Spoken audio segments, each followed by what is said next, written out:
I'm obsessed with making homemade pasta and pretty much make it once a week, so I'm going to show you exactly how I make it because it's really such a fun process and is super easy to make. I always start off with 2.5 cups of 00 flour and 4 whole room temperature eggs. I crack the eggs into the well of the flour, and then I start mixing everything together with a fork before I go in with my hands to knead the mixture together until everything is incorporated. Once it's incorporated, I press my thumb in to make sure the dough bounces back, and then I refrigerate it covered with some plastic wrap for about 30 minutes while I make my ravioli filling with ricotta, Parmesan Reggiano, salt, and pepper.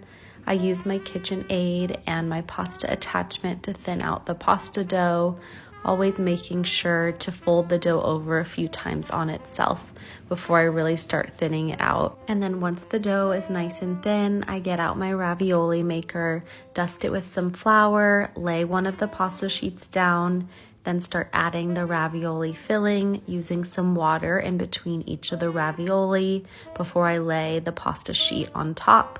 I press everything down and then I flip it over onto a wood board.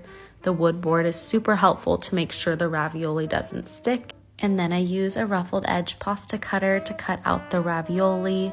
I start boiling some water, and then I always like to add some prosciutto to a lined baking sheet to get that nice and crispy.